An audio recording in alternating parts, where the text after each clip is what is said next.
والذين هم عن اللغو معرضون والذين هم للزكاة فاعلون. الله أكبر.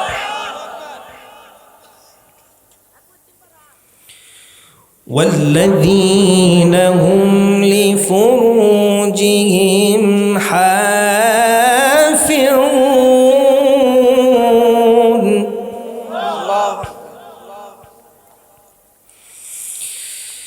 إلا على أزواجهم أو ما ملكت أيمانهم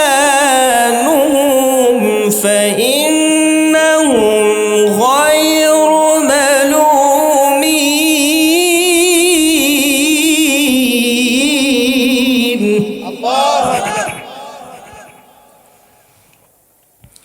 فمن ابتغى وراء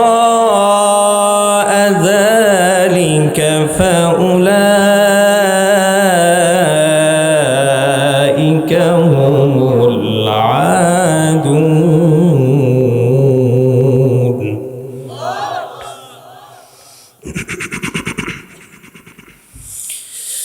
والذين هم لأماناتهم وعهدهم راعون والذين هم على صلواتهم يحافظون.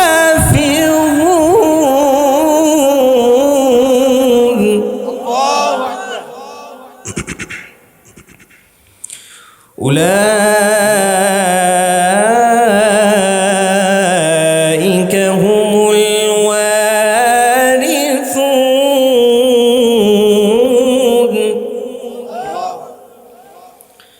الذين يرثون الفردوس هم فيها خالدون. হযরতে খিজির আলাইহিস সালাম যিনি আবে হায়াত পান করেছেন, মুহাদ্দিসিনরা বলেন তিনি এখনো জিন্দা আছেন। আল্লাহু আকবার বলেন। শরীয়তের জ্ঞানের বাহিরে তিনি মারিফাতের জ্ঞান অর্জন করেছিলেন, তাসাউফের জ্ঞান অর্জন করেছিলেন। আমার বন্ধুগণ, হযরতে মূসা আলাইহিস সালাতু ওয়াস সালামের সঙ্গে দেখা হয়ে গেল। হযরতে মূসা আলাইহিস সালাম খিজির আলাইহিস সালামকে বলছে, ক্বালা লাহু মূসা হাল আত্তাবিউকা আলা আন তুআল্লিমানি মিম্মা উল্লিমতা রুশদা। জোরে বলেন আল্লাহু আকবার। ও আল্লাহর গোলাম ও খিজির আলাইহিস সালাতু ওয়াস সালাম, আপনাকে আল্লাহ রাব্বুল আলামিন যেই জ্ঞান দান করেছেন, এই জ্ঞানটা শিক্ষা নেবার জন্য আল্লাহ রাব্বুল আলামিন আমাকে আপনার কাছে পাঠিয়েছেন। সুবহানাল্লাহ বলেন। জ্ঞানের অহংকার আমাদের সমাজে আছে না নেই? দুই কলম লেখাপড়া করেছে, ওর পাশ দিয়ে হাঁটাই যায় না, আছে না নাই? আছে না নাই? আমার বন্ধুগণ, হযরতে মূসা আলাইহিস সালামকে খিজির আলাইহিস সালাম বললেন, শোনো, আমি যেই কাজ কর্মগুলো করব সেই কাজের সাথে তুমি একমত হতে পারবে না, ধৈর্য ধারণ করতে পারবে না। ওয়া কাইফা তাসবিরু আলা মা লাম তুহিত বিহি খবরা। যে বিষয়টা তোমার জানা নাই, এই বিষয়ে তুমি ধৈর্য ধারণ করতে পারবে না মূসা, অতএব আমার কাছে এসো না। সুবহানাল্লাহ বলেন।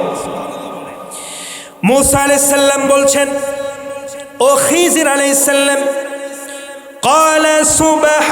قال ستجدني إن شاء الله صابرا ولا أعصي لك أمرا. জোরে বলেন আল্লাহু আকবার। আপনি যদি আমাকে সাথে নেন, ইনশাআল্লাহ আপনি আমাদেরকে ধৈর্যশীলের অন্তর্ভুক্ত পাবেন। সুবহানাল্লাহ বলেন। এক পর্যায়ে হযরতে খিজির আলাইহিস সালাম বলে ফেললেন, ঠিক আছে, তুমি আমার সঙ্গে চলতে পারবা, তবে একটা শর্ত আছে। আল্লাহ রাব্বুল আলামিন বলছেন, তাবারাকাল্লাযী জাআলা ফিস সামাই বুরুজান ওয়া জাআলা ফিহা সিরাজান ওয়া কমারান মুনিরা। জোরে বলেন আল্লাহু আকবার।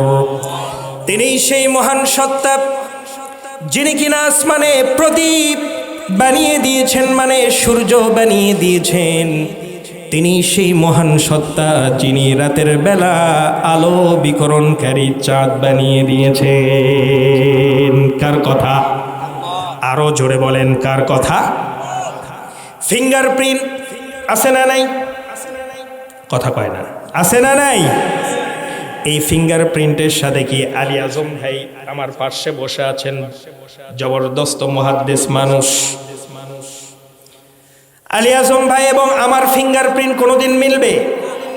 অথবা আজকের যেই ভাইটা আমার পাশে বসে আছেন তার সঙ্গেও আমার ফিঙ্গারপ্রিন্ট মিলবে না। পৃথিবীর 800 কোটি মানুষের ফিঙ্গারপ্রিন্ট কারো ফিঙ্গারপ্রিন্টের সাথে মিলবে না। তথ্যটা বিজ্ঞান দিয়েছে না কোরআন দিয়েছে? বলেন, আরো জোরে বলেন, কে দিয়েছে? আল্লাহ রাব্বুল আলামিন সুন্দর করে জানিয়ে দিচ্ছেন, ইয়াহসাবুল ইনসানু আল্লান নাজমা ইযামাহু বালা কাদিরিনা আলা আন নুসাউইয়া বানানা। জোরে বলেন আল্লাহু আকবার। তোমরা কি মনে করেছ মানুষকে আমি কোনোদিন খুঁজে বের করতে পারবো না? কিন্তু মানুষ জানেই না আমি মহান রব্বুল আলামিন পৃথিবীর সকল মানুষের ফিঙ্গারপ্রিন্টকে স্বতন্ত্র আলাদা আলাদা বানিয়ে দিয়েছি।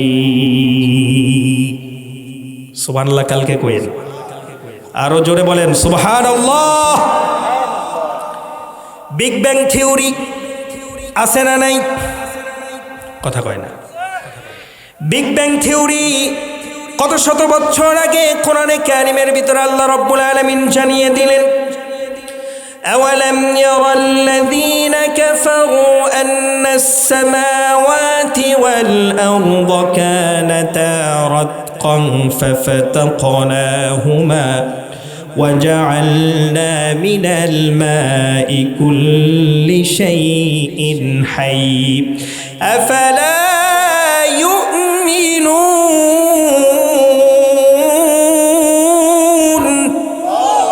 আরো জোরে বলেন আল্লাহু আকবার। তিনি সেই মহান আল্লাহ যিনি কিনা এই আসমান জমিন গ্রহ উপগ্রহগুলো এক সময় ওতপ্রোতভাবে জড়িত ছিল। মহান রব্বুল আলামিন বলছেন কাফেররা কি এই কথা জানে না? এই গ্রহ উপগ্রহগুলো ওতপ্রোতভাবে জড়িত ছিল। আমি মহান রব্বুল আলামিন বিকট সাউন্ডের মাধ্যমে এই মহাশূন্যকে তৈরি করে দিয়েছি। এটাই বিগ ব্যাং থিওরি। সুবহানাল্লাহ বলেন। তাহলে কোরআনের ভিতরে সব কিছু আছে না নেই? কিন্তু আমরা কোরআন থেকে দূরে না কাছে? মুসলমান কেন মার খাবে? মুসলমান মার খাওয়ার কোনো চান্স নাই, কারণ মুসলমানের কাছে কোরআন আছে না নাই? মুসলমান তারপরেও কেন মার খায়? শায়ের বলছেন, ও জমানে মে মুআজ্জাজ থে, ও জমানে মে মুআজ্জাজ থে মুসলমান হোকর, और तुम खार हुए तारिक़े कुरआन होकर। ওই জামানার মানুষগুলো কোরআন চর্চা করে পৃথিবীতে সম্মানিত স্থানে ছিল, আর তোমরা কোরআন চর্চা ছেড়ে দিয়েছো, বিনিময়ে মার খেয়েছো, অপমানিত, লজ্জিত, বঞ্চিত হয়েছো। ঠিক না বেঠে? এই কোরআন দিয়ে সব কিছু করতে হবে। মনে হয় পার্লামেন্ট এই কোরআন চলবে না। কথা কয় না, চলবে কি চলবে না? আগামীর পার্লামেন্ট কোরআন দেখতে চান? কারা কারা দুহাত তুলে আল্লাহকে দেখান।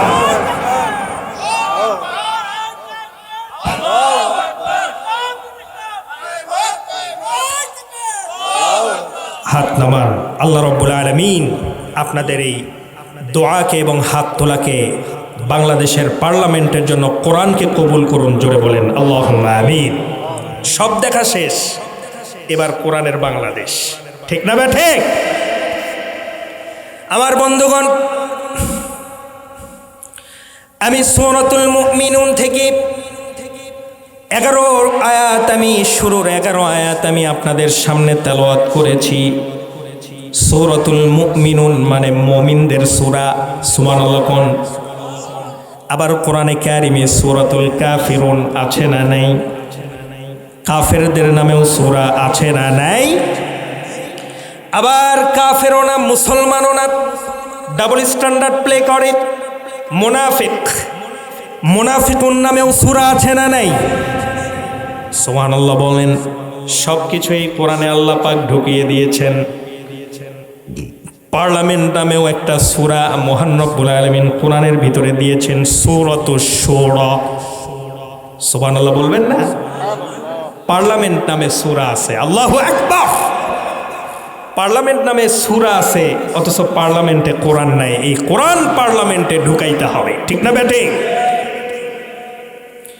আমার বন্ধুগণ, সূরাতুল মুমিনুনের ভিতরে মহান রব্বুল আলামিন বলছেন, তোমাদেরকে আমি জান্নাতের ওয়ারিস বানায় দিব।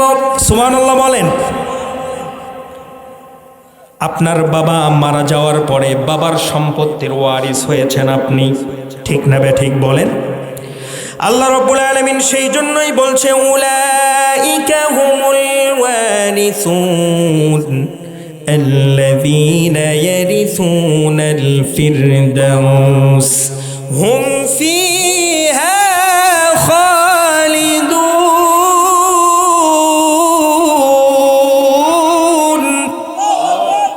তোমরা হবে জান্নাতুল ফেরদাউসের ওয়ারিস যদি 60টা গুণ অর্জন করতে পারো। কয় গুণ?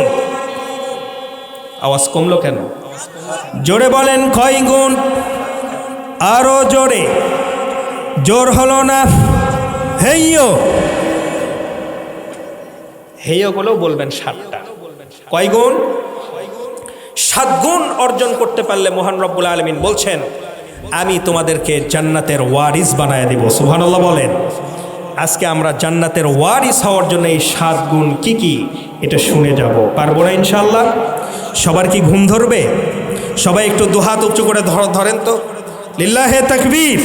একটু হাতগুলো এইভাবে করেন, এরকম করেন, এরকম করেন। সবাই সবাই সবাই হাতগুলো এরকম করেন। হাতগুলো নামান, আল্লাহ পাক হাতগুলোকে কবুল করুন।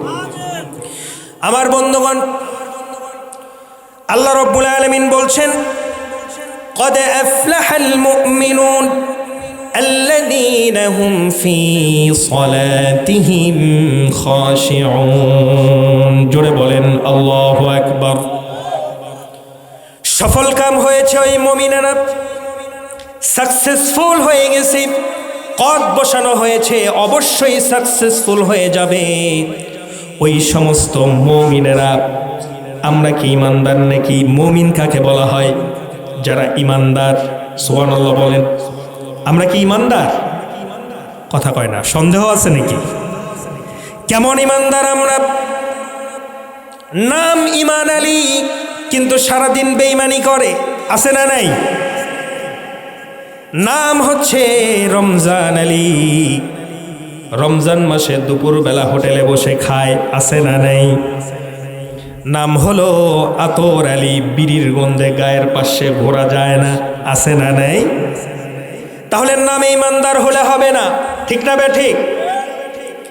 কার্যত ইমানদার হতে হবে। আল্লাহ পাক সেই ইমানদারদেরকেই বলছেন সাকসেসফুল হয়ে গেছে সেই ইমানদাররা। কদ আফলাহাল মুমিনুন, সফল কাম সেই মুমিনেরা। কেমন মুমিন হতে হবে, কেমন ইমানদার হতে হবে একটা উদাহরণ দেব নাকি? কথা কয় না। সময় দিবেন আমাকে? আমাকে সময় দিবেন? কতক্ষণ? আমার ধৈর্য যতক্ষণ কুলায়। আপনার ধৈর্য আছে তো ইনশাআল্লাহ? সবাই টাইম দিচ্ছেন ইনশাআল্লাহ আমাকে? আচ্ছা ইনশাআল্লাহ। কেমন মুমিন হতে আমি? ইমানের জন্য সাহাবায়ে কেরাম বাড়ি ঘর পর্যন্ত ছেড়ে দিয়েছেন।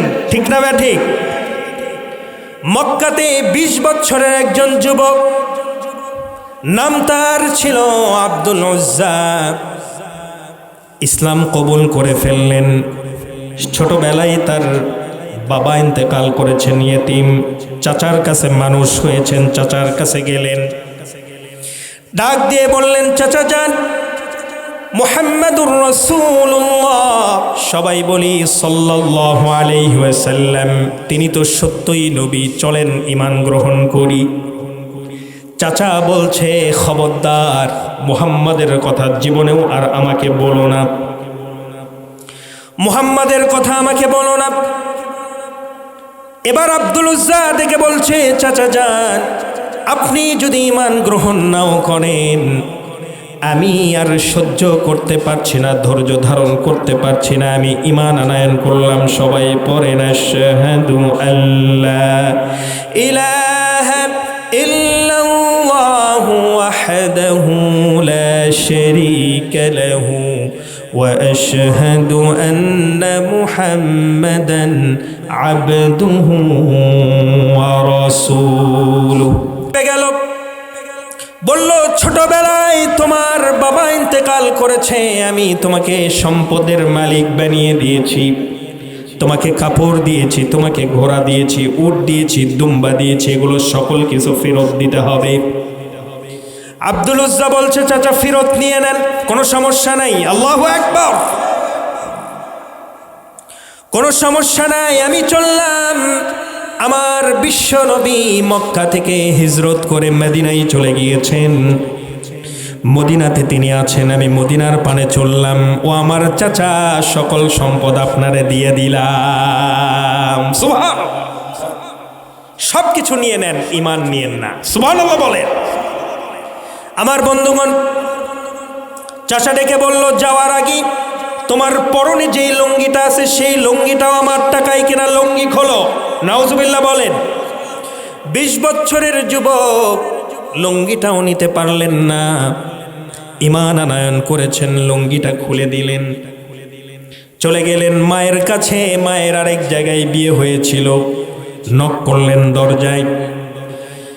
মা গেট খুলে দেওয়ার সঙ্গে সঙ্গে আব্দুল উজ্জা বললেন, মা মুখটা তুমি ঢেকে নাও, কারণ আমি উলঙ্গ। কেন বাবা, কি হয়েছে তোমার? ঈমান আনার কারণে আমার চাচা আমার সকল সম্পদ জব্দ করে নিয়েছে, এমনকি পরনের লুঙ্গিটা পর্যন্ত আমারে দেয় নেই। সুবহানাল্লাহ বলেন। ঈমানের পাওয়ার আছে না নেই? বদর যুদ্ধে কয়জন ঈমানদার ছিল? 313 জন, আর অপর দিকে 1000 জন ছিল। মুসলমানদের সংখ্যা সবসময় কমই ছিল, কিন্তু ঈমানের শক্তি ছিল। আল্লাহু আকবার। এই ঈমানের শক্তিটা আমাদেরকেও বলিয়ান হতে হবে, ঠিক না ঠিক? আব্দুল উজ্জা বলতেছে, মা আমাকে ছোট্ট একটা চাদর দিয়ে দাও, চাদর মুড়ি দিয়ে আমি আমার প্রিয় হাবিব মুহাম্মাদুর রাসূলের দরবারে যাব। সুবহানাল্লাহ। খিচুড়ি খাওয়ার পরে কইেন, জোরে বলেন সুবহানাল্লাহ। এক টুকরো চাদর দেওয়া হলো। মদিনার পানে চললেন আব্দুল উজ্জা। দীর্ঘদিন পথ পাড়ি দিয়ে মদিনায় চলে গেলেন। হুজুর সাল্লাল্লাহু আলাইহি ওয়াসাল্লাম বাড়ি থেকে বের হয়ে দেখেন উস্কো খুস্কো ক্ষুধার যন্ত্রণায় চোখটা কোটরের ভিতরে গিয়েছে, এরকম একজন যুবক দাঁড়িয়ে আছে। ডাক দিয়ে বললেন, কে হে যুবক তুমি? হুজুরকে ডেকে বললেন, আব্দুল উজ্জা, ইয়া রাসূলুল্লাহ, আমাকে আপনি চিনবেন না, মক্কায় আমার বাড়ি, ছোটবেলায় আমি বাবাকে হারিয়েছি, আমি ইতিম, চাচার কাছে লালন পালন করেছি, চাচার কাছে লালিত পালিত হয়েছি।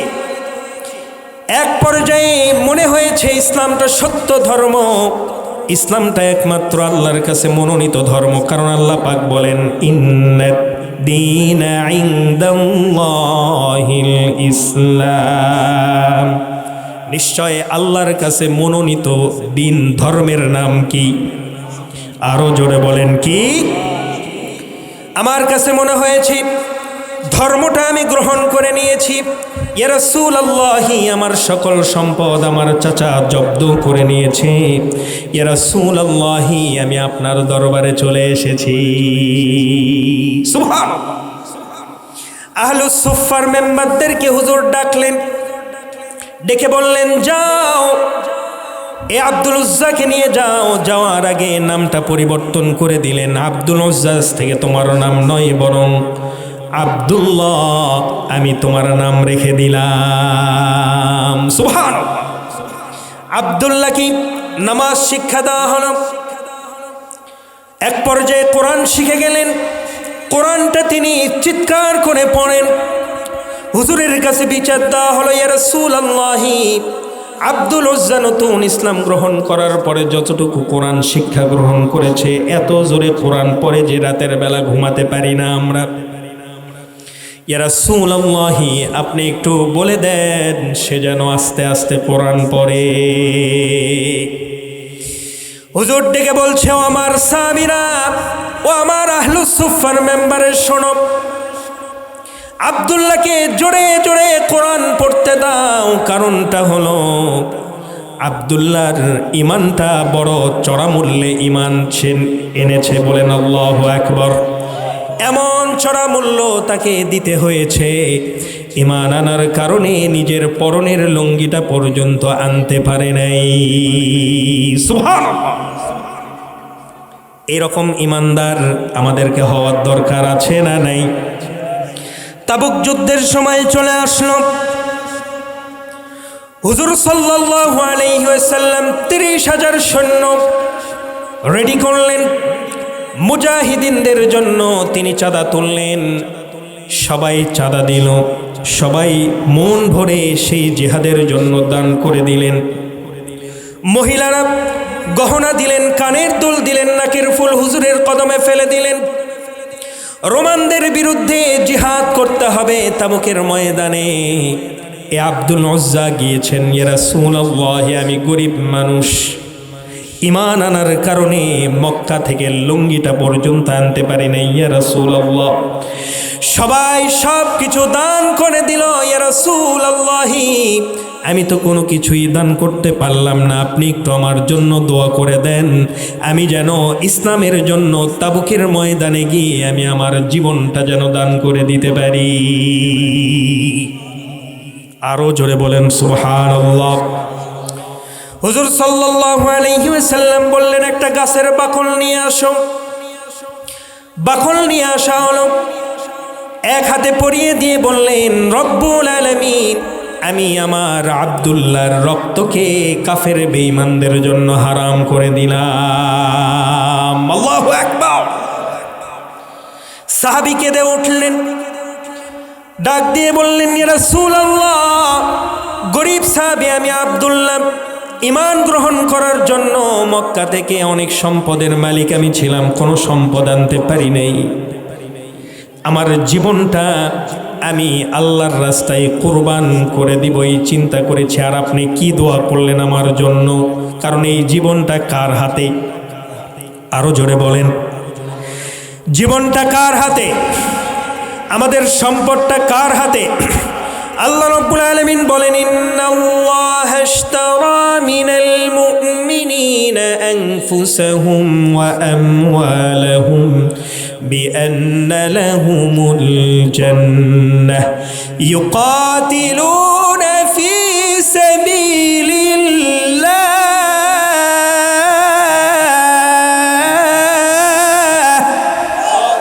আল্লাহ রাব্বুল আলামিন বলছেন, শোনো ইমানদারেরা, আমি তোমাদের মাল এবং জীবনটাকে আমি আমার জান্নাতের বিনিময়ে ক্রয় করে নিলাম। সুবহানাল্লাহ বলবেন না? আগে মালের কথা বলেছেন, কারণ অনেকে বলে জীবন দিব তাও সম্পদ দেব না। আছে না নেই?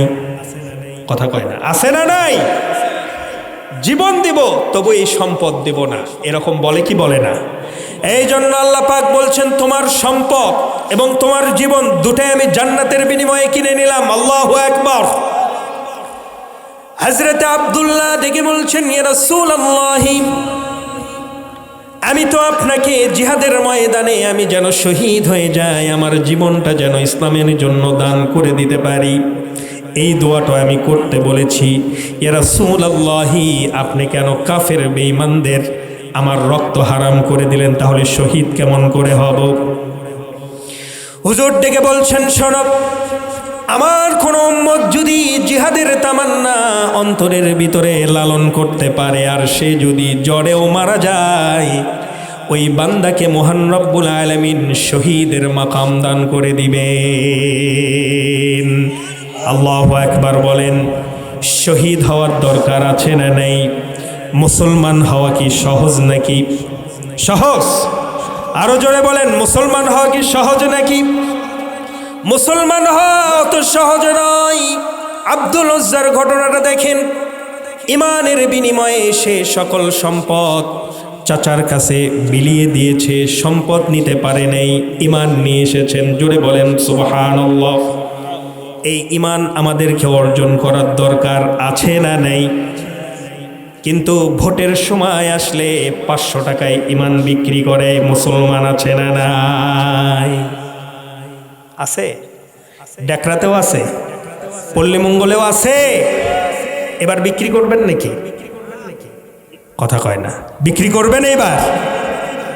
500 টাকা দিয়ে এই বাংলাদেশে ভোট কিনা যায়? চোর বাটপাতদেরকে এবার ভোট দেওয়া হবে না, ঠিক না বেঠে?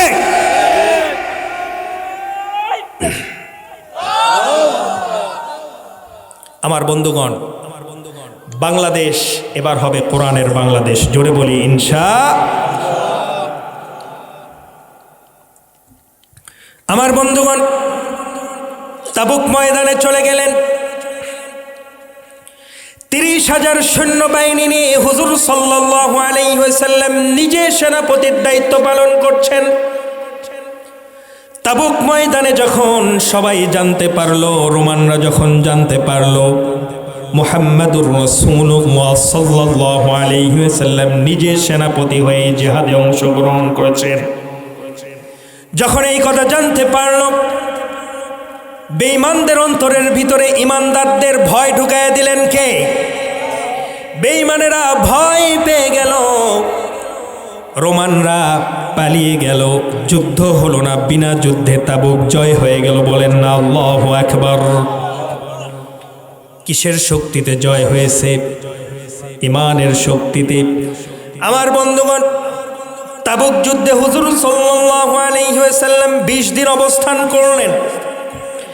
আব্দুল উজ্জা, যিনি কিনা মুসলমান হয়ে নাম ধারণ করেছেন আব্দুল্লাহ, এ আব্দুল্লাহ প্রচণ্ড জ্বরে আক্রান্ত হয়ে, কয়েকদিন জ্বরে আক্রান্ত হয়ে তিনি ইন্তেকাল করলেন। হুজুরের কানে খবর চলে গেল। হুজুর বলছেন, আমার সাহাবীরা আব্দুল্লাহর দাফন কাফন তোমরা রেডি করে নাও, আমি মুহাম্মাদুর রাসূলুল্লাহ সাল্লাল্লাহু আলাইহি ওয়াসাল্লাম এর জানাজা পড়াবো। জোরে বলেন সুবহানাল্লাহ।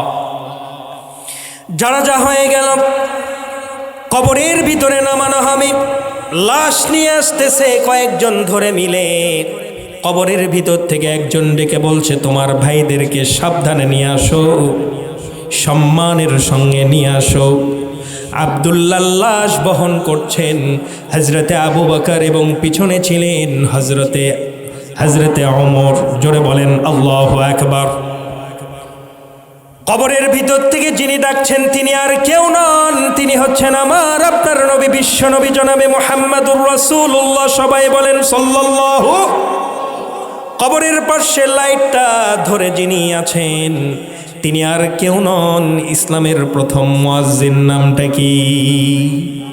সবাই বলেন ইসলামের প্রথম মুয়াজ্জিন কি নাম? সাইড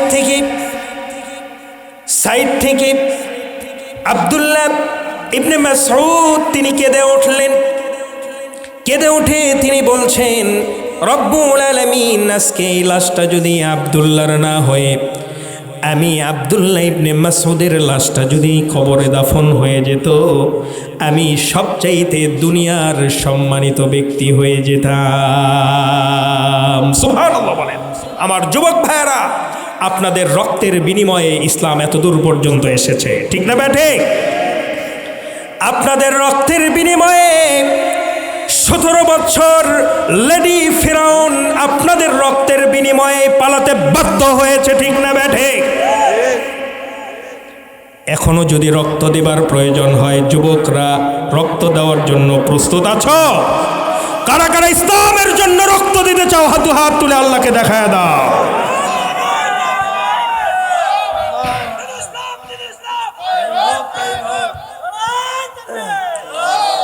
আমার বন্ধুগণ, এক নাম্বার গুণ, আল্লাযীনা হুম ফি সালাতিহিম খাশিউন, যারা নামাজে বিনয়ী হয়। জোরে বলেন আল্লাহু আকবার। নামাজের ভিতরে যাদের খুশু খুদু চলে আসবে তাদেরকে মহান রব্বুল আলামিন জান্নাতুল ফিরদাউসের ওয়ারিস বানায়া দিবেন। সুবহানাল্লাহ বলেন। নামাজে কি আমাদের মনোযোগ আছে নাকি? কথা কয় না, মনোযোগ আছে? সবাই নিয়ত বান্ধার পরে দুনিয়াবি চিন্তা আসে কি আসে না বলেন? আসে। দুনিয়াবি চিন্তা চলে আসে। কারণটা হলো নামাজের ভিতরে খুশু খুদু নেই। নামাজের ভিতরে কি পড়ি নিজেরাও জানি না, অর্থ বোঝার চেষ্টা করি না। সারা জীবন সূরাতুল ফাতিহা দিয়ে নামাজ পড়লাম, সূরাতুল ফাতিহার অর্থটা কি জীবনে কোনোদিন জানার চেষ্টা করলাম না। আছে না নাই? কথা কয় না, আছে না নাই? আমার বন্ধুগণ, অথচ সাহাবায়ে কেরামের নামাজটা দেখেন। সাহাবায়ে কেরাম কত সুন্দর করে নামাজ পড়েছেন। একজন সাহাবী যার নাম আব্বাদ, তিনাকে সীমান্ত পাহারা দিতে দেওয়া হয়েছিল। দুইজন দায়িত্ব পালন করলেন। একজন আব্বাদ, তিনি বলছেন, যেহেতু এখানে কোনো শত্রু আমরা দেখতে পারছি না, ও প্রহরী তুমি ঘুমায়া যাও, আমি জেগে আছি। শুধু জেগে থাকবো না, বরং আল্লাহর দরবারে আল্লাহর সামনে দাঁড়িয়ে নামাজ আদায় করব। আমার বন্ধুগণ, এক পর্যায়ে ওই সাহাবী যেই যুদ্ধ থেকে এসেছেন, সেই যুদ্ধে একজন কাফের বেঈমানের স্ত্রীকে নিহত করে দেওয়া হয়েছিল। ওই কাফের বেঈমান আবার তীরন্দাজ ছিলেন। কি ছিল বলে? তীরন্দাজ। ছোটবেলায় চেঙ্গু পান্টি খেলেছি, খেলি নাই? কথা কয় নাই? চেঙ্গু পান্টি খেলেছি, তীর ধনুক খেলেছি। এরকম তীর ধনুকের মাস্টার ছিল ওই বেঈমান। ওই বেঈমান ইসলামপন্থীদের কাফেলা লক্ষ্য করতে করতে, মুসলমানদের কাফেলা লক্ষ্য করতে করতে, মুসলমানরা যেখানে তাবু গেড়েছেন, যেখানে হুজুর সাল্লাল্লাহু আলাইহি ওয়াসাল্লাম সাহাবীকে পাহারা দেওয়ার জন্য দাঁড়িয়ে দিয়েছেন, সেই জায়গা পর্যন্ত চলে এসেছে। হযরতে আব্বাদ নামাজের ভিতরে দাঁড়িয়ে গেলেন, সুন্দর সুরে কোরআন তেলাওয়াত শুরু করে দিলেন। জোরে বলেন আল্লাহু আকবার। নামাজের ভিতরে দেখেন কেমন একগ্রতা, নামাজের ভিতরে দেখেন কত খুশু খুদু। এক পর্যায়ে তীরন্দাজ, আরবের তীরন্দাজ তো আমার আপনার মতো চেঙ্গু পান্টি খেলোয়াড় না, ঠিক না ঠিক? আওয়াজকে লক্ষ্য করেছে, অন্ধকার দেখা যায় না, আওয়াজ শুনেই বুঝে ফেলেছে ওখান থেকে এই আওয়াজটা আসে। কোরআনের আওয়াজে আকাশ বাতাস মুখরিত হয়ে আছে। এই তীরন্দাজ করলো কি, একটা তীর মেরে দিল লক্ষ্য বস্তু ভেদ করে। হযরতে আব্বাদের বুক থেকে পেট দিয়ে বের হয়ে গেল। এখনো তিনি কোরআন তেলাওয়াত করতেইছেন। আল্লাহু আকবার। তীর পেটের ভিতরে লেগে আরেক দিকে বের হয়ে গেছে, তিনি কোরআন তেলাওয়াত করতেই আছেন। তীরন্দাজ মনে করলো যেহেতু কোরআন তেলাওয়াত করতেছে, মনে হয় তীরটা মিস্টেক হয়ে গেছে, লক্ষ্য বস্তু ভেদ করতে পারে নাই। আবারও তীর ধনুক দিয়ে মারা শুরু করল। হযরতে আব্বাদ এখনো তেলাওয়াত করছেন, আরেকটা তীর বিদ্ধ হয়ে গেল। রক্ত গড়িয়ে গড়িয়ে যেই সাহাবীকে তিনি ঘুম পাড়িয়ে দিয়েছেন, তিনি বলছেন, তুমি ঘুমাও, আমি পাহারা দিই। একা একা পাহারা দিয়ে কি হবে, কোনো শত্রু নাই, তিনি ভেবে নামাজ পড়তেছিলেন। যেই সাহাবী ঘুমিয়েছেন, হযরতে আব্বাদের রক্তটা সেই সাহাবী পর্যন্ত চলে গেল। সকল সাহাবায়ে কেরাম জেগে উঠলেন, আব্বাদকে আক্রমণ করা হয়েছে। তিনি সালাম ফিরলেন, সবাই জিজ্ঞেস করলো, ওরে আব্বা, তুমি যদি একটা তীর বিদ্ধ হওয়ার পরেই যদি তুমি আমাদেরকে ডাকতে, তাহলে দ্বিতীয় তীরটা তোমার খাওয়া লাগতো না, কেন ডাকো নাই? আব্বার ডেকে বলছে, ভাইরা আমার, আমি যে নামাজে দাঁড়িয়েছিলাম, নামাজের ভিতরে এত মজা আমি পাচ্ছিলাম যে আমার আল্লাহ যেন আমার সামনে দাঁড়িয়ে আছে। আরো জোরে বলেন আল্লাহু আকবার। এই জন্য নামাজটাকে ছাড়ি নাই। মনে হয় আমি দুনিয়া থেকে বিদায় নিব, কারণ জান্নাতের ঘ্রাণ আমার নাকের ভিতরে লেগে গেছে। তিনি শহীদ হয়ে গেলেন। জোরে বলেন আল্লাহু আকবার। এই সাহাবায়ে কেরামের নামাজ আমাদের মধ্যেও নিয়ে আসার দরকার আছে না নাই? আরো জোরে বলেন, আছে না নাই? আমার বন্ধুগণ, আল্লাহ পাক এই জন্য বলছেন, ওয়াল্লাযীনা হুম ফি সলাতিহিম খাশিউন, তোমাকে আমি জান্নাতের ওয়ারিস বানিয়ে দিব। এক নাম্বার গুণ তোমাকে অর্জন করতে হবে, বিনয়ের সাথে নামাজ পড়তে হবে। শুধু নামাজে বিনয়ী থাকলে হবে না, বাহিরেও বিনয়ী থাকতে হবে? বলেন, কথা বলে না? বাহিরে বিনয়ের হওয়ার দরকার আছে না নেই?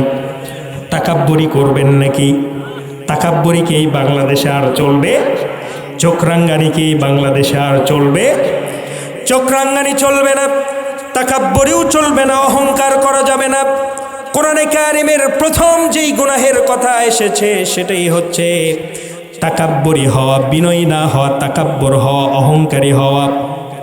যেমন ইবলিস অহংকার করেছিল, আবা ওয়াস্তাকবারা ওয়া কানা মিনাল কাফিরিন। আদম আলাইহিস সালামকে সম্মান দিয়েছেন কে? বনি আদমকে সম্মান দিয়েছেন কে? জোরে বলেন। তুমি মাটির আদমকে প্রথম সৃষ্টি করিয়া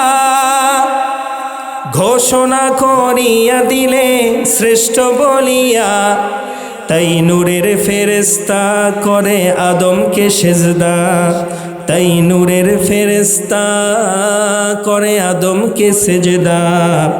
তুমি সবার চেয়ে দিলে মাটির মানুষকে সম্মান, আল্লাহু আল্লাহু তুমি জাল্লে জালালু। শেষ করা তো যায় না গে তোমার গুণগান, আল্লাহু আল্লাহু।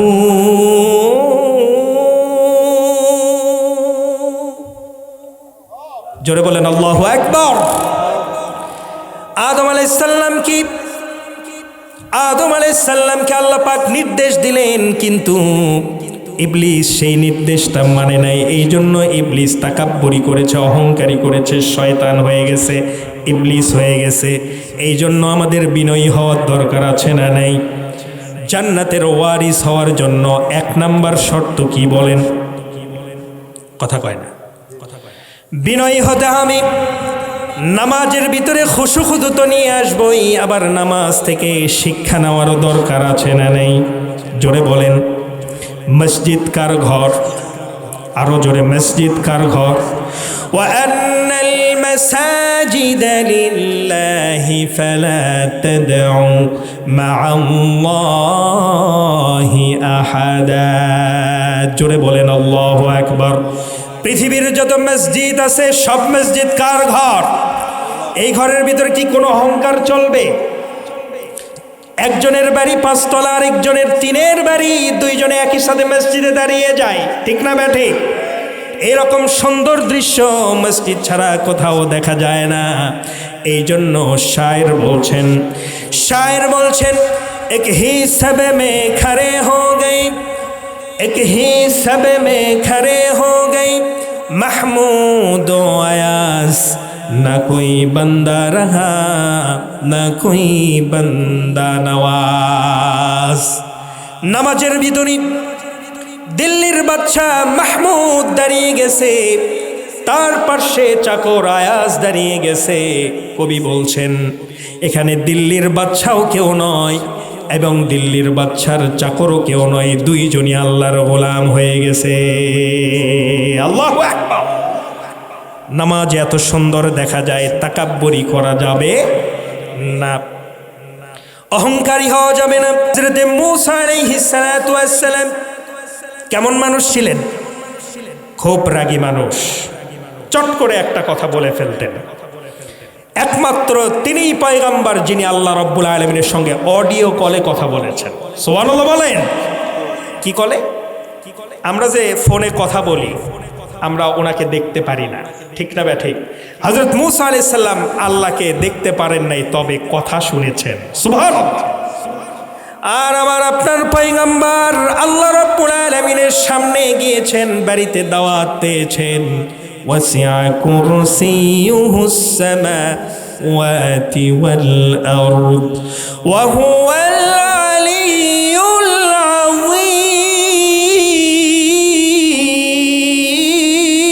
আযীম। আল্লাহ রাব্বুল আলামিনের একটা কুরসি আছে, সেই কুরসিতে তিনি দাওয়াত পেয়েছিলেন। সরাসরি আল্লাহর সঙ্গে তিনি কথা বলেছেন, কিন্তু হযরতে মূসা আলাইহিস সালাম সরাসরি কথা বলতে পারেন নাই। তুর পাহাড়ে উঠে তিনি অডিও কল দিয়েছেন। সুবহানাল্লাহ বলেন। একদিন এরকম মূসা আলাইহিস সালাম বয়ান করছেন, বয়ানের ভিতরে একজন বনী ইসরায়েলের এক যুবক ছেলে দাঁড়িয়ে গেল, ডাক দিয়ে বলল, ওরে মূসা, এই পৃথিবীতে সবচাইতে জ্ঞানী মানুষটাকে? হযরতে মূসা আলাইহিস সালাম কোনো চিন্তা না করেই তিনি বলে ফেললেন, যেহেতু আমি বনী ইসরাইলের সবচাইতে বড় পয়গম্বর, আমি মূসা আলাইহিস সালাতু ওয়াস সালাম এই মুহূর্তে পৃথিবীর সবচাইতে জ্ঞানী মানুষ। কথা একদিক থেকে সত্য, কিন্তু আল্লাহর কাছে মনে হলো এটা অহংকারমূলক কথা হয়েছে। কারণ মূসা, তুমি কেমন করে জানলা তুমি সবচাইতে বড় জ্ঞানী? ওনার সেন্সে উনি ঠিক করেছেন যে আমি যেহেতু পয়গম্বর, আমার চাইতে বড় জ্ঞানী তো আর কেউ হতে পারে না, কারণ আল্লাহ পাকের সাথে আমার অডিও কলে কথা হয়, আমার চাইতে জ্ঞান বেশি তো কেউ রাখতে পারে না। কিন্তু আল্লাহ পাক বলছেন, যেহেতু পয়গম্বর ভুল করে ফেলেছেন, তাকে সংশোধনের উদ্দেশ্যে তিনি বলছেন, মূসা তোমার উত্তরটা ঠিক হয় নাই। সূরা কাফের ভিতরে বিস্তারিত এসেছে। আল্লাহ রাব্বুল আলামিন বলছেন, ফাওয়াজাদা আবদান মিন ইবাদিনা আতাইনাহু রাহমাতাম মিন ইনদিনা ওয়া আল্লামনাহু মিন লাদুন্না ইলমা। জোরে বলেন আল্লাহু আকবার। ওরে মূসা, আমার একটা গোলাম আছে যে তোমার চাইতেও বেশি জ্ঞানী। আল্লাহু আকবার। তোমার চাইতে বেশি জ্ঞানী। হযরতে মূসা আলাইহিস সালাম বলছে, রব্বুল আলামিন আমি তার কাছ থেকে ওই জ্ঞানটা শিখব। আল্লাহু আকবার বলেন। আল্লাহ রব্বুল আলামিন বললেন, শোনো মূসা, তাকে তুমি কোথায় পাবে আমি জানিয়ে দিচ্ছি। তুমি অমুক জায়গায় চলে যাবে, দুইটা নদী মিলনস্থলে পৌঁছে যাবে, দুইটা নদীর মিলন যেখানে হবে সেইখানে তুমি আমার ওই গোলামকে পেয়ে যাবে। বলেন না আল্লাহু আকবার। হযরতে মূসা আলাইহিস সালাম চলে গেলেন, দেখা হয়ে গেল হযরতে খিজির আলাইহিস সালামের সাথে। আল্লাহু আকবার।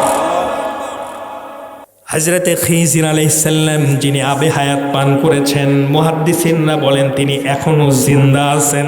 আল্লাহু আকবার বলেন।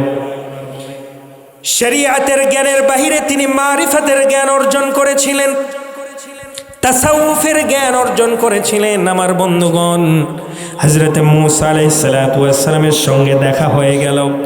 হযরতে মূসা আলাইহিস সালাম খিজির আলাইহিস সালামকে বলছে, ক্বালা লাহু মূসা হাল আত্তাবিউকা আলা আন তুআল্লিমানি মিম্মা উল্লিমতা রুশদা।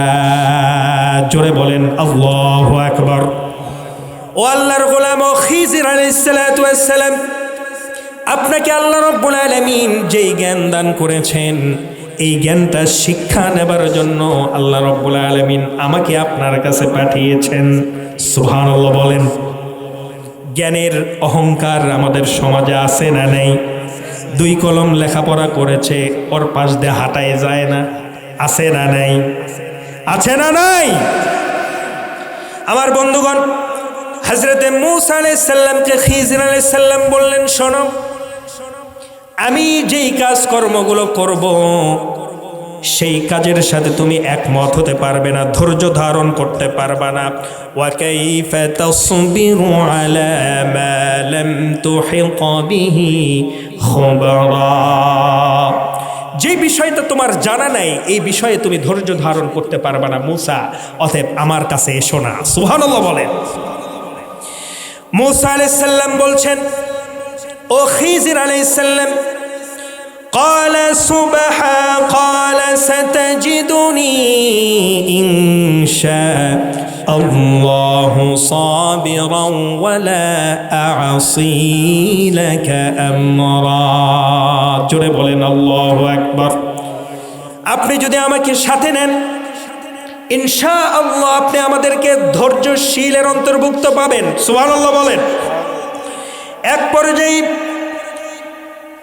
হযরত খিজির আলাইহিস সালাম বলে ফেললেন, ঠিক আছে তুমি আমার সঙ্গে চলতে পারবা, তবে একটা শর্ত আছে। কি আছে বলেন? আরো জোরে কি আছে বলেন? শর্ত আছে, শর্তটা হলো قال فإن اتبعتني فلا تسألني عن شيء حتى أحدث لك منه ذكرا। জোরে বলেন আল্লাহু আকবার। শর্তটা হলো আমি যেই কার্যকলাপ করব, আমি যেই ক্রিয়াকলাপগুলো করব, এই বিষয়ে তুমি কোনো প্রশ্ন আমাকে করতে পারবে না যতক্ষণ পর্যন্ত আমি তোমাকে না বলি। সুবহানাল্লাহ বলেন। শর্ত কি? হযরত খিজির আলাইহিস সালামের সঙ্গে মূসা আলাইহিস সালাম যাবেন ঠিক, কিন্তু হযরত খিজির আলাইহিস সালাম যেই কাজকর্মগুলো করবেন এই ব্যাপারে হযরত মূসা কোনো প্রশ্ন করতে পারবেন না। হযরত মূসা আলাইহিস সালাম বললেন, قال ألم أقل إنك لن تستطيع معي صبرا। অবশ্যই আমি ধৈর্য ধারণ করার চেষ্টা করব। সুবহানাল্লাহ বলেন। তিনারা চলে গেলেন। যাবার পরে যেহেতু নদীর পার একটা নৌকা পেলেন, হযরত খিজির আলাইহিস সালাম এবং হযরত মূসা আলাইহিস সালামকে দেখে নৌকার মাঝি বললেন, ও হুজুর, যেহেতু ওনারা জুব্বা টুপি লাগানো, হুজুরদেরকে মানুষ সম্মান করে কি করে না বলেন? করে না? হুজুরদেরকে সম্মান করা হয়। এক পর্যায়ে হযরত মূসা আলাইহিস সালাতু ওয়াস সালাম এবং খিজির আলাইহিস সালাম যখন চলতে লাগলেন, একটা নৌকা পেলেন, মাঝিকে ডাকলেন, বললেন, নদীর ওই পারে তোমরা আমাকে রেখে আসো। নদীর ওই পারে হযরত মূসা আলাইহিস সালাম এবং খিজির আলাইহিস সালামকে নৌকাটা নিয়ে গেল। বিল দেওয়ার সময়, টাকা দেওয়ার সময় মাঝি বলল, হুজুর টাকা লাগবে না। সুবহানাল্লাহ বলেন। টাকা লাগবে না, কোনো সমস্যা নাই, আপনি চলে যান। হযরত খিজির আলাইহিস সালাম যাবার পূর্বে একটা কুড়াল বের করলেন। কুড়াল বের করে সেই নৌকাটাকে তিনি ফুটা করে দিলেন। আল্লাহু আকবার। এখন চিন্তা করেন, হযরত মূসা আলাইহিস সালামের সামনে যদি এই ঘটনা ঘটে, তিনি কি চুপ থাকার লোক? চুপ থাকলেন না। তিনি বললেন, মাঝির নৌকাটা আপনি কেন খানা করলেন? তিনি আমাদেরকে নদী পার করে দিলেন, অথচ তাকে একটা টাকাও আমরা দিলাম না, টাকা নিতে চাইলেন না, কিন্তু আপনি তার নৌকাটা কানা করে দিলেন, কিছুই বুঝলাম না। হযরত খিজির আলাইহিস সালাম বললেন, ও মূসা, তোমাকে আগেই বলেছিলাম, শর্ত দিয়েছিলাম, আমার সাথে থাকতে হলে আমার কোনো কাজের বিষয়ে প্রশ্ন করা যাবে না। সুবহানাল্লাহ কোন? প্রশ্ন করলে আমার সঙ্গে থাকতে পারবা না। এবার হযরত মূসা আলাইহিস সালাম পাক্কা ওয়াদা করে ফেললেন।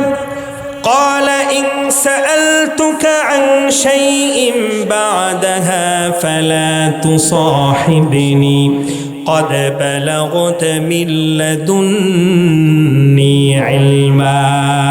জোরে বলেন আল্লাহু আকবার। পাক্কা ওয়াদা করলেন, আর কোনো কথা বলবো না। দুজনে মিলে চলা শুরু করলেন। একটা মাঠের ভিতরে গেলেন, অনেকগুলো নাবালক বাচ্চা সেখানে খেলাধুলা করছে। একজন নাবালক সন্তানকে খিজির আলাইহিস সালাম সরাসরি ধরে এনে জবাই করলেন। বলেন তো, এই দৃশ্য দেখে হযরত মূসা চুপ থাকবে নাকি? চুপ থাকবে? উনি তো চুপ থাকার লোক না। হযরত মূসা আলাইহিস সালাম এবারও বললেন, কি করলেন এইটা? হযরত খিজির বললেন, শোনো, তোমাকে আগেই বলেছি আমার কাজের ব্যাপারে প্রশ্ন করো না। এবার হযরতে মূসা বললেন, ঠিক আছে আমি দুঃখিত, আর কখনোই প্রশ্ন করব না। যদি একটা প্রশ্ন করি আমার আপনার সফর এখানেই শেষ হয়ে যাবে, আর কোনো প্রশ্ন আমি করব না। হাঁটা শুরু করলেন, ক্ষুধা পেয়ে গেল, তৃষ্ণা পেয়ে গেল। এলাকার ভিতরে ঢুকলেন, ঢুকে বললেন, এলাকাবাসী আমরা বহুদূর থেকে হাঁটতেছি আসতেছি, আমাদেরকে কি একটু পানি দেওয়া যায় নাকি, একটু খাবার দেওয়া যায় নাকি? এলাকার মানুষজন একটু কিপটা প্রকৃতির ছিল, খাবারও দিল না পানিও দিল না, খাবারও দিল না পানিও। এরকম লোকজন আছে না নেই? আছে, আছে। এই ডেকরাতে আছে নাকি? ডেকরাতে নেই।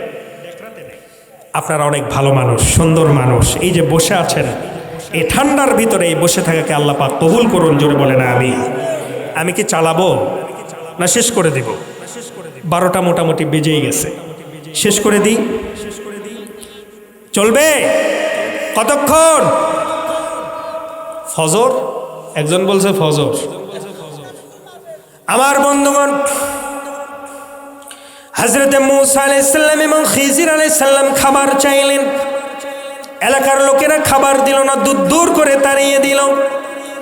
ওই এলাকার ভিতরে যেতেই তিনি দেখলেন, হযরতে খিজির আলাইহিস সালাম দেখলেন একটা দেয়াল ভেঙে পড়ে আছে। তিনি কনস্ট্রাকশনের কাজ করে দিলেন, দেওয়ালটাকে ভেঙে ভাঙা পড়েছিল, তিনি দেওয়ালটাকে দাঁড় করায় দিলেন। হযরতে মূসা আলাইহিস সালামকে বললেন, আমার সাথে একটু লেবারগিরি করো। আল্লাহু আকবার। হযরতে মূসা আলাইহিস সালাম বললেন, আপনার কর্মকাণ্ডের সাথে আমার কর্মকাণ্ডর মিলবে না, কারণ আপনি একটা জায়গায় নৌকা ফুটা করে দেন, আরেক জায়গায় শিশু হত্যা করেন, আর যে এলাকার মানুষ আমাদেরকে খাবার দিল না সেই এলাকার একটা ভাঙ্গা প্রাচীর আপনি ঠিক করে দিলেন, আপনার সাথে থাকবো না। সুবহানাল্লাহ। কোন? তবে হযরতে মূসা আলাইহিস সালাম বললেন, শোনেন, যেহেতু আপনি এই 3টা ঘটনা ঘটিয়েছেন, আমি যাবার আগে আপনার কাছ থেকে এই 3টা ঘটনার ব্যাখ্যা চাই। 3টা ঘটনার ব্যাখ্যা শোনার দরকার আছে না নাই? খিজির আলাইহিস সালাম নৌকালা উপকার করলেন, অথচ তার নৌকাটা তিনি কানা করে দিলেন। হযরতে খিজির আলাইহিস সালাম একটা বাচ্চাকে হত্যা করলেন, আর যে এলাকায় হেল্পলেস এলাকা, যে এলাকায় তিনি সাহায্য পেলেন না, খাবার পেলেন না, পানি পেলেন না, সে এলাকায় দেওয়াল ঠিক করে দিলেন, উপকার করে দিলেন। কেন করলেন? কারণটা শোনার দরকার আছে না নেই? আমার বন্ধুগণ, হযরতে মূসা আলাইহিস সালাম বলছেন, শোনেন, যেহেতু আপনি 3টি ঘটনা ঘটিয়েছেন, নৌকা ফুটা করে দিয়েছেন, একটা নাবালক শিশুকে আপনি হত্যা করে ফেলেছেন, আরেক জায়গায় আমাদেরকে সাহায্য করে নাই, কিন্তু আপনি তাদেরকে সাহায্য করেছেন। এই 3টা ঘটনা, এই 3টা কেন ঘটিয়েছেন আপনি না বলা পর্যন্ত আমি যাব না। সুবহানাল্লাহ বলেন। হযরতে মূসা আলাইহিস সালাম জানতে চাইলেন, হযরতে খিজির আলাইহিস সালাম নৌকা কেন ফুটা করে দিয়েছিলেন, এই ব্যাখ্যা দিচ্ছেন। কোরআন সাক্ষ্য দিচ্ছে, আম্মাস সাফিনাতু ফাকানাত লিমাসাকিন ইয়ামালুনা ফিল বাহরি ফাআরাদতু আন আ'ইবাহা ওয়া কানা ওয়ারাআহুম মালিকুন ইয়াখুযু কুল্লা সাফিনাতিন গাসবা। জোরে বলেন আল্লাহু আকবার। ও মূসা, কেন আমি নৌকাটা ফুটা করে দিয়েছি? আল্লাহ রাব্বুল আলামিন আমার কাছে যেই জ্ঞান পাঠিয়ে দিয়েছেন, এই জ্ঞানের মাধ্যমে আমি জানতে পেরেছি কিছুক্ষণ পরে এখানে জলদস্যু আসবে, সকল নৌকা ধরে নিয়ে চলে যাবে। নৌকাটা আমি ফুটা করে দিয়েছি এই জন্য, নৌকাটা যখন জলদস্যুরা দেখবে নৌকাটা ফুটা, এইরকম ফুটা নৌকা তারা ছিনতাই করবে না। নৌকাটা অল্প ফুটা হয়েছে, গরিব 2টা ছেলে মাঝি ওই নৌকাটা আবার ঠিক করে নেবে। অন্তত পুরা নৌকা ছিনতাইয়ের হাত থেকে আমি খিজির তাদেরকে বাঁচাইয়া দিয়েছি। সুবহানাল্লাহ কবেন না? আমার বন্ধুগণ, কিশোরকে কেন হত্যা করেছেন? নাবালক একজন শিশু খেলাধুলা করছিল, কেন তাকে আপনি হত্যা করলেন? হযরত খিজির আলাইহিস সালাম ব্যাখ্যা দিচ্ছেন, ওয়া আম্মাল গুলামু ফাকানা আবাওয়াহু মুমিনাইনি ফাখাশিনা আন ইউরহিকহুমা তুগয়ানা ওয়া কুফরা। জোরে বলেন আল্লাহু আকবার। ও মূসা, নাবালক কিশোরটাকে আমি হত্যা করেছি এই জন্য, তিনার বাবা মারা হাফেজে কোরআন আলেমে দিন ছিলেন, কিন্তু কিশোরটাকে দেখতেছি সে বড় হয়ে মাস্তান হয়ে যাবে, কুফরি কাজ করবে, মা বাবার বদনাম হয়ে যাবে। কারণ একজন সন্তান যদি নষ্ট হয়, ওই পরিবার ধ্বংসের জন্য ওই সন্তানই যথেষ্ট হয়ে যায়। কথা কন না, ঠিক না ব্যাঠে? একজন মদখোর সন্তানই ওই পরিবারটাকে ধ্বংস করার জন্য ওর কাজটা, এতে ওই পরিবারটা কি হয়ে যাবে? শেষ হয়ে যাবে, যথেষ্ট হয়ে যাবে। ঠিক না ব্যাঠে? একজন জুয়া খেলে পরিবারটিকে ধ্বংস করার জন্য, এই জুয়া খেলাটাই কি হয়ে যাবে? যথেষ্ট হয়ে যাবে।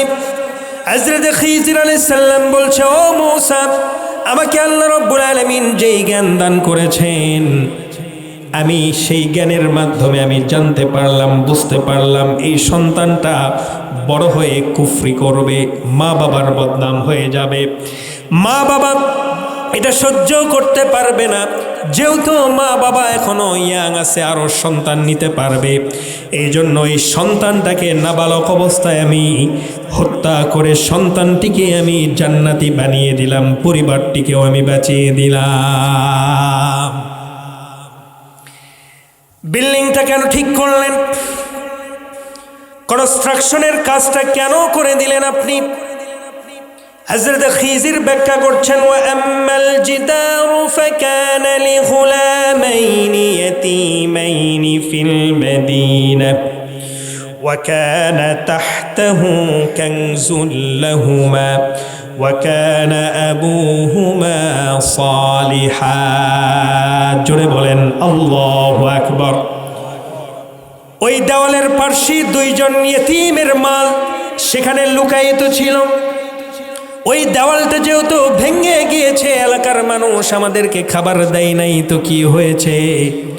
দেওয়ালটা ভেঙে যাওয়ার পরে ইয়েতিমের মালটা বের হয়ে আসার সম্ভাবনা ছিল। আমি দেওয়ালটাকে কনস্ট্রাকশনের কাছ থেকে সুন্দর করে দেওয়ালটাকে উঠায়া দেওয়ার মাধ্যমে আমি দুইজন ইয়েতিমের মাল আমি রক্ষা করে দিয়েছি। সুবহানাল্লাহ। এই জন্য জ্ঞানের গর্ব আমরা করব না, কোনো বিষয়ের অহংকার আমাদের করা যাবে। জোরে বলেন, করা যাবে?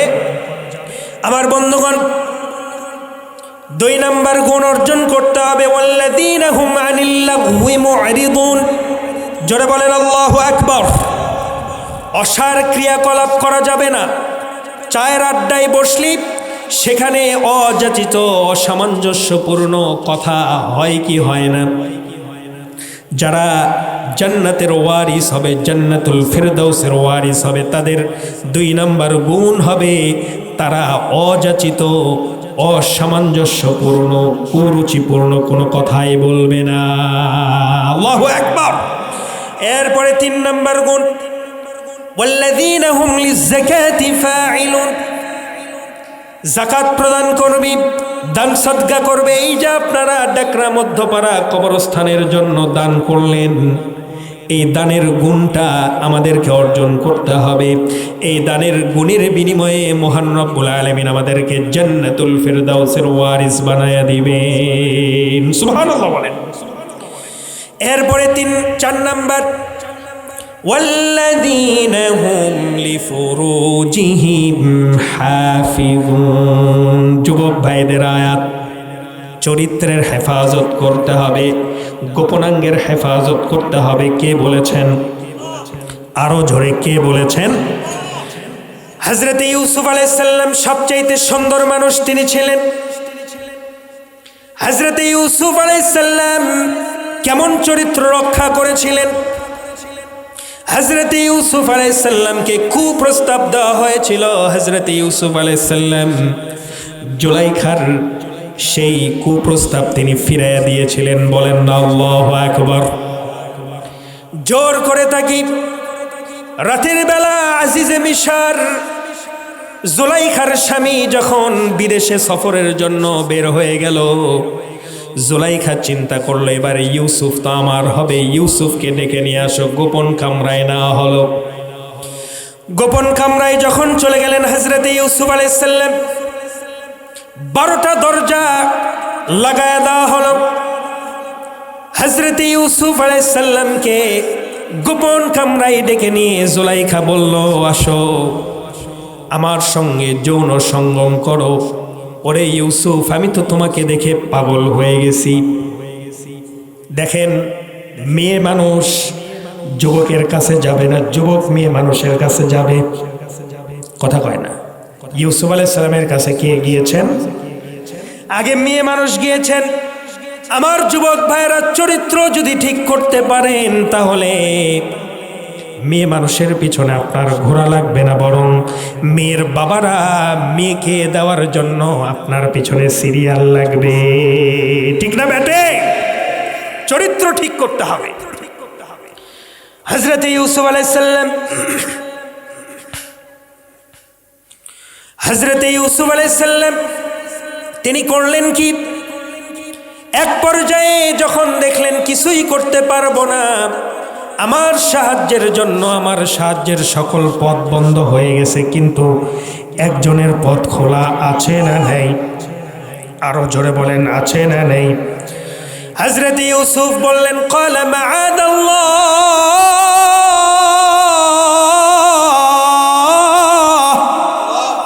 আল্লাহ রাব্বুল আলামিন আমার সঙ্গে আছেন। আল্লাহ রাব্বুল আলামিনের উপরে তাওয়াক্কুল করলেন।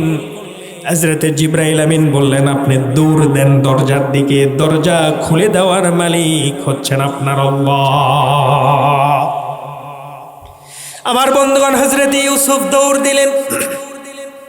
খটখট করে দরজা খুলে গেল।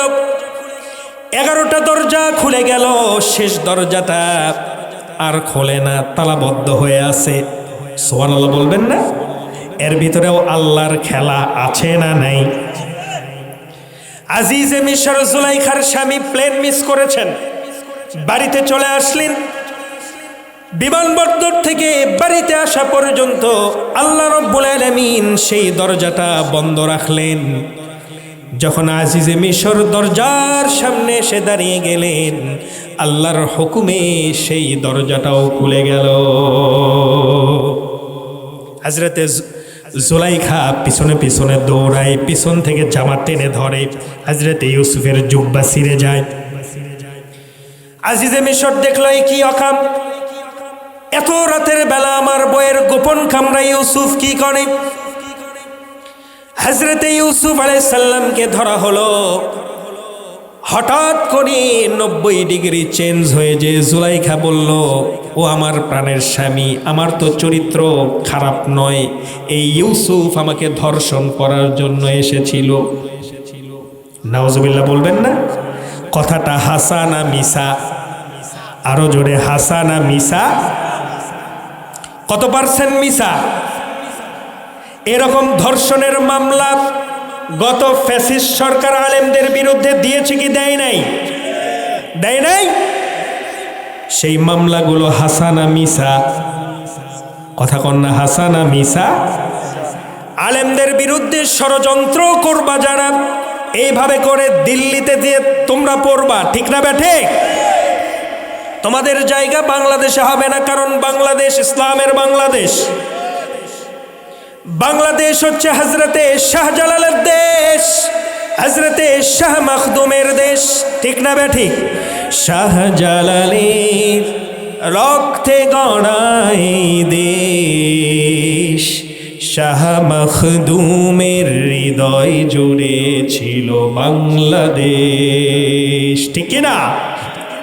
শাহজালালের রক্তে গড়াই দেশ, শাহ মখদুমের হৃদয় জুড়ে ছিল বাংলাদেশ। এই দেশেরই জন্নতি তুমি দিয়েছিল তারই প্রাণ, জন্নতি তুমি দিয়েছিল তারই প্রাণ, জীবন দিয়েও আমি রাখবো এই বাংলাদেশের মান, জনম জনম ধরে রাখবো এই বাংলাদেশের মান। এই বাংলাদেশ ইসলামের ভিত্তির উপরে দাঁড়িয়ে আছে, ঠিক না বেটে? শাহজালাল রহমতুল্লাহ আলাইহি দেশে না আসলে হিন্দুত্ববাদী কর্তৃত্ববাদী শাসন এই বাংলাদেশে চলতো, ঠিক না বেটে? শাহজালাল রহমতুল্লাহ আলাইহি প্রথম জুলুমের বিরুদ্ধে বাংলাদেশে এসেছেন। মহাস্থানে শুয়ে আছেন হযরতে শাহ সুলতান মাহি সাওয়ার বালখি রহমতুল্লাহ আলাইহি। মহাস্থানে যাই, ইটের ওপর দিয়ে হাঁটি, কিন্তু ইতিহাস জানি না, ঠিক না ঠিক? বলি এটা হচ্ছে ভাঙ্গা ইট। ভাইরা আমার, ভাঙ্গা ইটের যদি ইতিহাস জানতাম, ওই ভাঙ্গা ইটের উপরে বসে চোখ থেকে পানি ঝরাতাম, ঠিক না? হযরত শাহ সুলতান এই মহাস্থানে না আসলে বেঈমান হয়ে মরতাম, ঠিক না ঠিক? এই জন্য এটা ইসলামের বাংলাদেশ। হযরত ইউসুফ আলাইহিস সালাম দরজা খুলে ফেললেন, দেখে আজিজে মিশর দাঁড়ানো। এদিকে জুলাইখা 90 ডিগ্রি চেঞ্জ হয়ে যে নারীর ছলনা আছে না নেই? আমার যুবক ভাইয়েরা কথা বলো, আছে না নাই? নারীর ছলনা আছে। ডাক দিয়ে বলল, ও আমার প্রাণের স্বামী ইউসুফ আমাকে ধর্ষণের জন্য এসেছে। হযরত ইউসুফ আলাইহিস সালামের পক্ষে 6 মাসের একজন দাঁড়িয়ে গেলেন। আল্লাহু আকবার বলেন। 6 মাসের বাচ্চার মুখ খুলে গেল। 6 মাসের বাচ্চা আজিজে মিশরকে বলতেছে, শোনেন, আপনি একটু একবার লক্ষ্য করে দেখেন ইউসুফের সামনের জামা ছেঁড়া না পিছনের জামা ছেঁড়া? লক্ষ্য করে দেখা গেল হযরতে ইউসুফের পিছনের জুব্বাটা ছেঁড়া, মানে পিছন থেকেই জুলাইখা ধর্ষণ করার জন্যই তাকে টানতেছিল। আল্লাহু আকবার বলেন।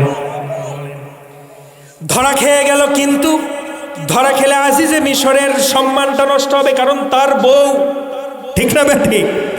তার বউয়ের চরিত্র যদি এইরকম জনগণের সামনে প্রকাশ পেয়ে যায়, চরিত্রের হানি ঘটে যাবে। আজিজে মিশর বলল, না, আমি এটা বিশ্বাস করি না, তোমাকে মামলা দেব। ধর্ষণের মামলা দিয়ে জেলখানায় বন্দি করলো 10 বছর। কয় বছর?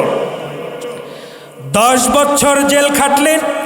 জেল থেকে বের হয়ে আজিজে মিশরের জায়গায় হযরত ইউসুফ আলাইহিস সালামকে আল্লাহ পাক বসায় দিলেন। বলেন আল্লাহু আকবার।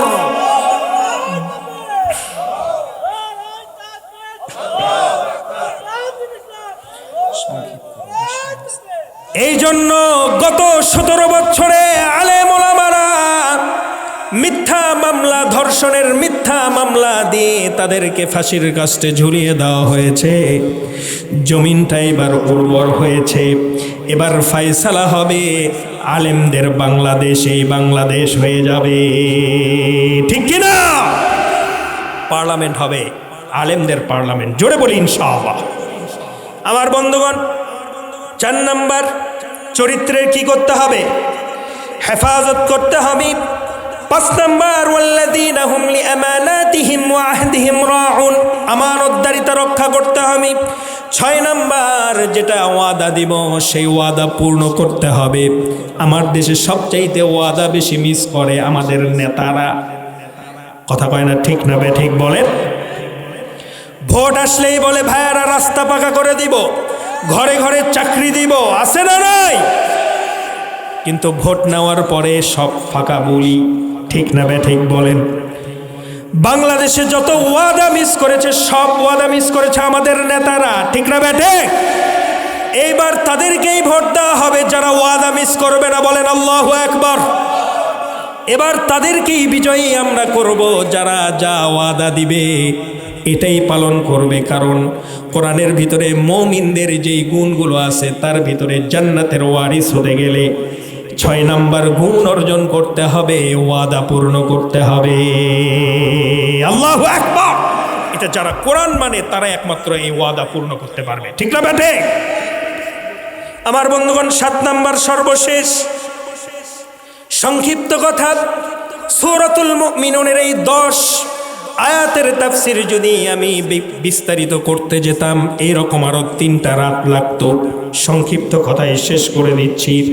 সর্বশেষে মহান রব্বুল আলামিন আবার বললেন, ওয়াল্লাযীনা হুম আলা সালাওয়াতিহিম ইউহাফিজুন। জোরে বলেন আল্লাহু আকবার। সালাতটাকে তোমরা সুরক্ষা দাও, সালাতটা নামাজটা সময় মতো পড়ো, নামাজটাকে অবহেলায় ছেড়ে দিও না। হাফিজু আলাস সালাওয়াতি ওয়াস সালাতিল বুসতা ওয়া কুমু লিল্লাহি কানিতিন।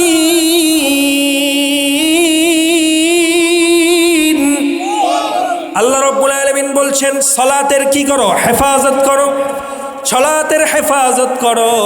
সালাতের হেফাজত যারা করবে তারাই জান্নাতুল ফিরদাউসের ওয়ারিস হয়ে যাবে। এই 7টা গুণ যারা অর্জন করতে পারবে, মহান রব্বুল আলামিন বলছেন, উলাইকা হুমুল ওয়ারিসুন আল্লাযীনা ইয়ারিসুনাল ফিরদাউসা হুম ফিহা খালিদুন।